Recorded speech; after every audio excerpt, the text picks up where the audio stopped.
Վերին Լարս անցակետով Վրաստանից Ռուսաստան գնացող ճանապարհը փակ է։ Փակ է բոլոր տեսակի տրանսպորտային միջոցների համար։ Պատճառը ձնահոսքի վտանգն է Մցխեթա Ստեփանցմինդա Լարս միջազգային նշանակության ավտոմոբիլային ճանապարհի Գուդաուրի կոպի հատվածում։ Վրաստանի ներքին գործերի նախարարությունը տեղեկացրել է, որ Ստեփանցմինդա Լարս ավտոճանապարհը փակ է միայն բեռնատարների համար։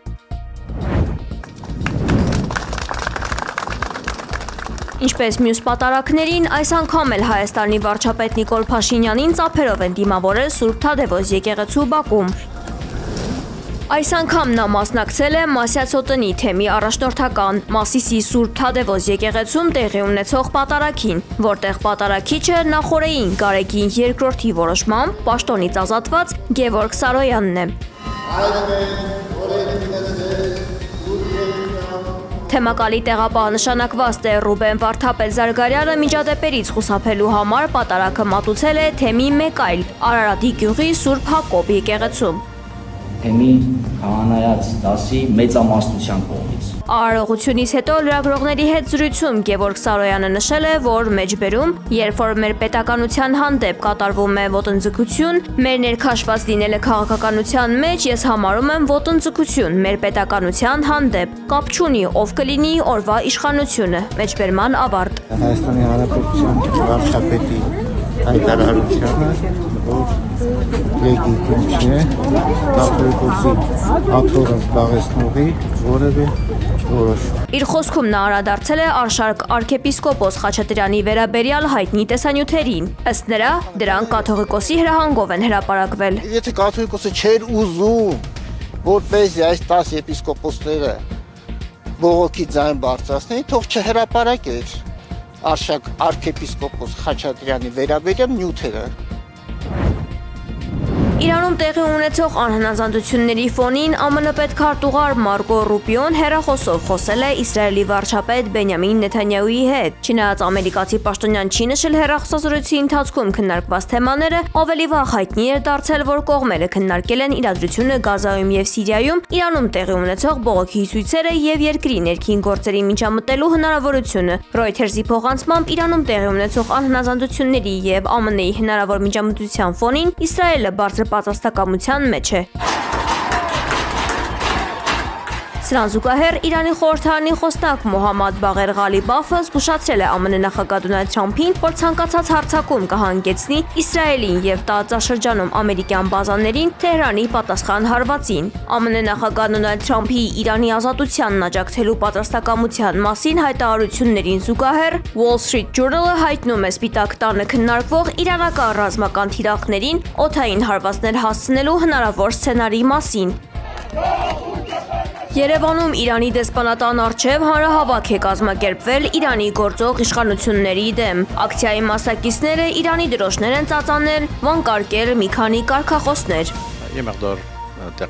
Իրանի արտգործնախարար Աբբաս Արաղչին արձագանքել է գահանկեց վերջին շահի որդի Ռեզա Փահլավիի կոչերին։ Նախարարը շեշտել է, որ յուրաքանչյուր երկրի ներքին գործերը միայն այդ երկրի գործերն են, ոչ ոք իրավունք չունի միջամտելու։ Ավելի վաղ Փահլավին կոչ էր արել իրանցիներին ուժով գրավել քաղաքները։ Իրանի նախագահ Մասուդ Փեզեշքյանը բողոքի ակցիաների հրահրման համար մեղադրել է ԱՄՆ-ին եւ վստահեցրել, որ ժողովուրդը հավատարիմ կմնա գործող պետական կարգին։ Երկրի ներսում տիրող տեղեկատվական լիակատար մեկուսացման եւ ինտերնետ կապի սահմանափակման պայմաններում բողոքի ակցիաները Թեհրանում եւ խոշոր այլ քաղաքներում վերսկսվել են նոր թափով։ Խուզեստան նահանգում պղծել ու հրդեհել են 8-րդ դարի պատմական սրբավայր Իմամզադե Մուհամմադ իբն Մուսա ալ-Կազիմի դամբարանը։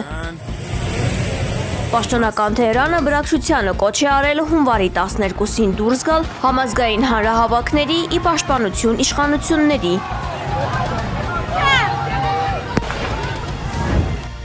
Ալեպում սիրիական բանակի եւ քրդական ուժերի միջև բախումների հետևանքով զոհերի թիվը հասել է 23-ի, իսկ վիրավորներինը 104-ի։ Ռազմական գործողությունների դադարեցման մասին հայտարարությունից հետո անօթաչու սարքի թիրախում է հայտնվել նահանգապետարանի շենքը հենց պաշտոնական ասուլիսի պահին։ Բնակելի թաղամասերի իրետակոծության հետևանքով շուրջ 155,000 բնակիչ ստիպված է եղել լքել իր տունը Շեյխ Մաքսուդ եւ Աշրաֆիե շրջաններից։ Սիրիական կողմը հայտարարել է քուրդինյալների զինաթափման եւ նրանց քաղաքից դուրսբերման մասին։ Քրդական ուժերը հերքել են հանձնվելու լուրերը եւ կառավարությանը մեղադրել հանրությանը մոլորեցնելու մեջ։ Չնայած հարաբերական անդորին քաղաքում դեռևս շարունակվում են ոչ կանոնավոր մարտերը, ինչի հետևանքով իշխանությունները հորդորում են տեղահանվածներին դեռևս չվերադառնալ իրենց տներ։ Ուկրաինական անօթաչուները հարվածել են Վորոնեժի բնակելի շենքերից մեկին, վնասվել է ավելի քան 5 բնակարան, քաղաքում լսվել է մոտ 30 պայթյունի ձայն։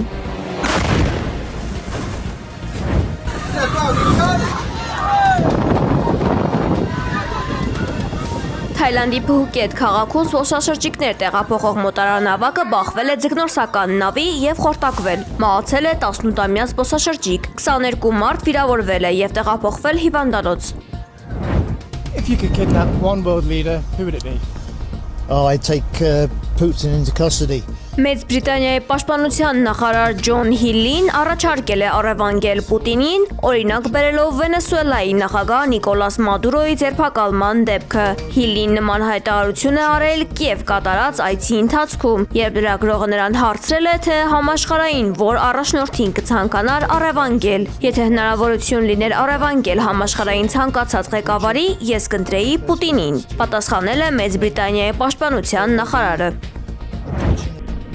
Ռուսաստանում Օրենբուրգի բնակիչն իր բակում կուտակված ձյունը մաքրելու ընթացքում հանդիպել է փոքրիկ ձնեմարդու։ Տղամարդը ձնեքանդակին միանգամից ոչնչացնելու փոխարեն դուրս է եկել մեքենայից եւ զգուշորեն տեղափոխել է այն։ Ձնեմարդը մնացել է անվնաս։